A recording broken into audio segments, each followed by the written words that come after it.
오늘 창세기 42장 말씀을 통해서 내 진실함을 증명하라 라는 제목으로 말씀을 나누겠습니다. 오늘 본문의 말씀은 요셉의 형들이 대흉년 기간 2년째가 되어 그들의 양식이 다 떨어지고 또 먹을 것이 애굽에 있다라는 소식을 그의 아버지 야곱이 듣고 난 다음에 그 10 아들들에게 애굽에 내려가라고 하는 그 말씀을 따라서 내려간 이야기를 기록하고 있습니다. 첫째 루벤부터 10번째 스불론까지 야곱의 10 아들들이 바로 애굽으로 내려가죠. 요셉의 동생 베냐민은 야곱이 일부러 보내지 않았습니다. 왜냐하면 요셉을 잃어버린 후로 자신이 라헬을 통해서 낳은 그 막내 아들 베냐민마저도 해를 당한다라면 더 이상 자신은 살 소망이 없다라고 판단했기 때문입니다. 그래서 10명의 아들들이 애굽의 곡식을 사려고 내려가고 3절에 보면 6절에 보면 요셉이 그 형들이 와서 그 앞에서 땅에 엎드려 절하는 것을 보았습니다. 형들은 7절에 보면 요셉을 전혀 알아보지 못하였고 요셉만 형들을 알아보고 또 요셉이 형들을 모른 채 하면서 엄한 소리로 그들에게 이야기하죠. 너희가 어디서 왔느냐 물어봅니다. 형들이 대답하죠. 당신의 종들이 곡물을 사려고 가나안 땅에서 왔나이다. 우리가 한 가지 좀 주의 깊게 살펴볼 그 내용이 있습니다. 그것은 요셉이 애굽에 와서 자신을 소개할 때 분명하게 자신은 히브리 땅에서 왔다라고 그렇게 소개합니다. 그런데 형들은요 본인들이 가나안 땅에서 왔다 이렇게 이야기하죠. 요셉이 관원장의 꿈을 해석할 때 보면 관원장에게 자신을 어떻게 소개하냐면 자신은 히브리 땅에서 끌려온 자요 여기서도 옥에 갇힌 일을 행하지 아니하였다라고 그렇게 자신을 소개합니다.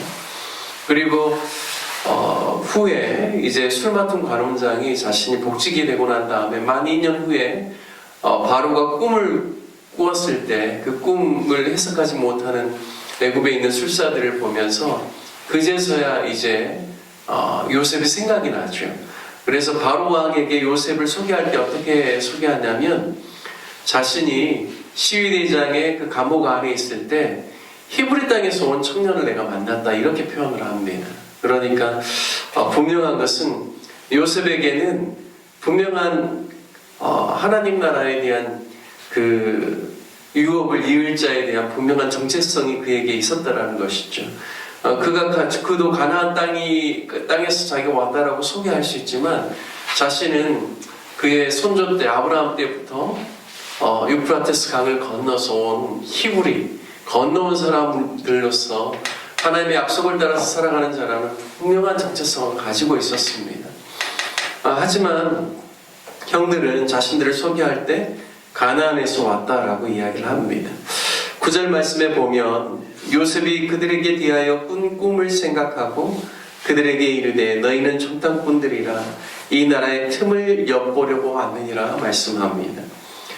요셉이 자신의 눈앞에서 펼쳐진 광경을 통하여서 요셉의 그 17세 나이에 꿨던 첫 번째 꿈이 실현이 되죠. 첫 번째 꿈은 곡식단이 자신의 단은 일어서고 형들의 단이 자기 곡식단 주변을 둘러서서 그에게 절하는 꿈이었습니다.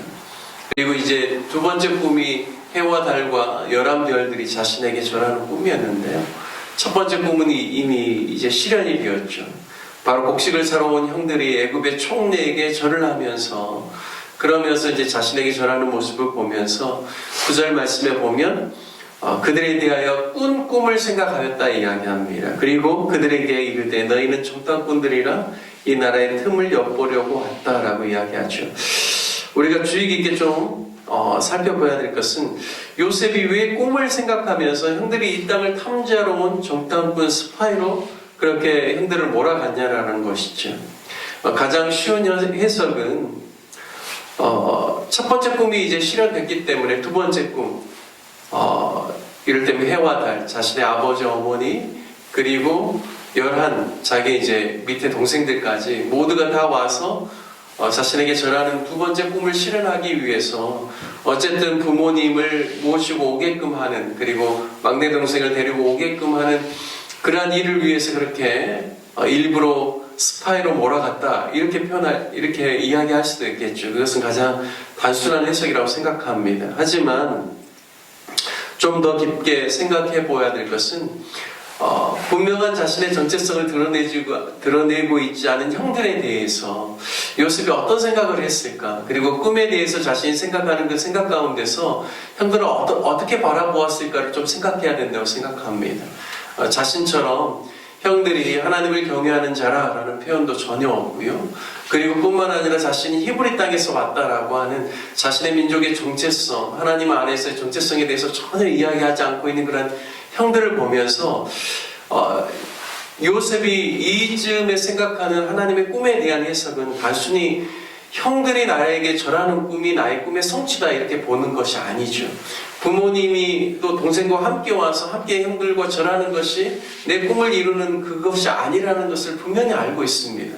요셉이 생각하는 그런 꿈에 대한 해석은 무엇일까요? 그것은 히브리 민족의 정체성으로서 하나님께서 아브라함 때부터 주신 약속을 애굽을 통하여서 하나님께서 분명히 우리 가정을 통해서 이루실 것이라는 것에 대한 분명한 이해를 요셉이 가지고 있다는 겁니다.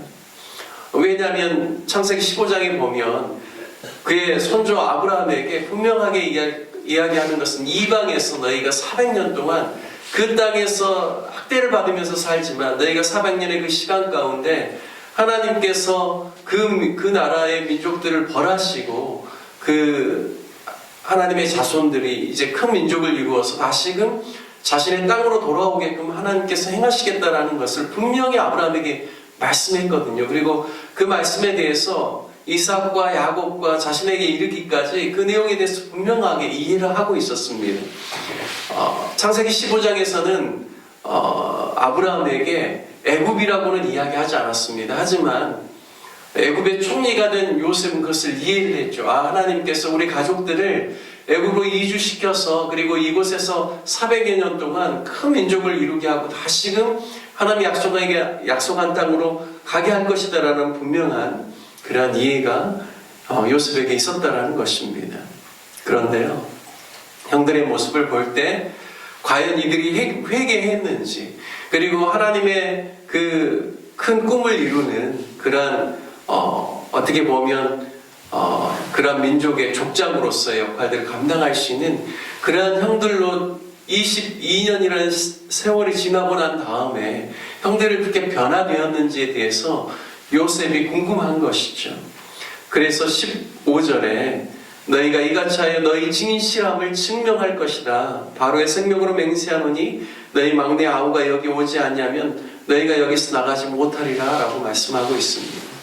여기 너희 진실함을 증명하라는 것은 너희가 스파이가 아니라는 것을 증명하라는 그런 의미지만 요셉의 마음의 깊은 곳 안에는 어떤 마음이 있을까? 저는 생각했을 때 형들이 지금 회개하고 새로운 사람이 되었고 하나님의 유업을 이을 자로서 부족함이 없는 하나님의 사람으로서의 정체성을 나에게 보여주십시오. 그래야만 내가 당신들에게 정말 이 땅의 애굽으로 이주해서 앞으로 하나님의 뜻을 이룰 수 있도록 여러분이 충분히 준비되었다는 것을 내가 인정할 수 있습니다. 이런 마음이 그의 깊은 심령 가운데 있지 않았는가, 저는 그렇게 생각하면서 오늘 말씀을 묵상하게 되었습니다.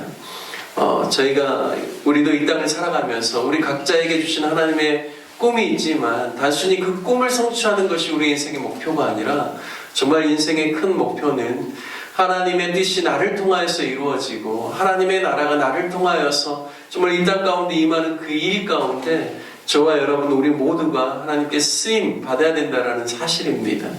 한 사람의 개인의 꿈의 성취보다도 더 중요한 것이 하나님의 나라, 하나님의 꿈을 위하여서 우리 모두가 주님께 쓰임 받고 있다는 분명한 인식 속에서 하나님을 경외하고 하나님의 뜻을 이루는 것이 개인의 꿈의 성취보다 더 중요하다는 사실을 오늘 말씀을 통하여서 깨닫게 되는 저와 여러분 되시기를 주님의 이름으로 축복합니다.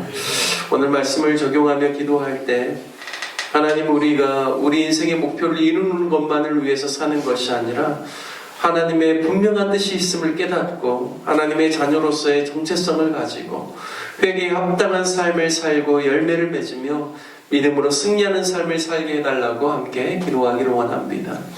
또 교회를 위해서 기도할 때는 우리 로뎀나무교회 모든 성도들이 한 주를 살아갈 때 주님을 의지하고 하나님의 성품을 나타내고 하나님의 뜻을 이루며 또한 주의 복음을 증거하는 귀한 삶을 살게 해달라고 우리 성도님들을 위해서 기도해 주시길 바랍니다.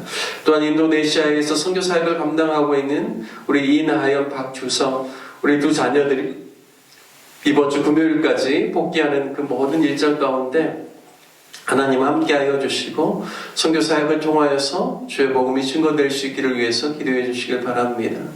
또 몸이 연약한 환우들을 위해서 기도해 주시고 우리가 협력하는 선교사님들을 위해서 기도해 주십시오. 정병상 선교사님, 천홍백 선교사님, 임명현, 이효순 선교사님, 김윤경, 또 김현철 선교사님, 또 배운이 우리 간사님, 우리 모든 분들을 위해서 함께 같이 기도해 주시길 부탁드리겠습니다. 다 같이 주님의 이름 한번 부르시며 함께 기도하겠습니다.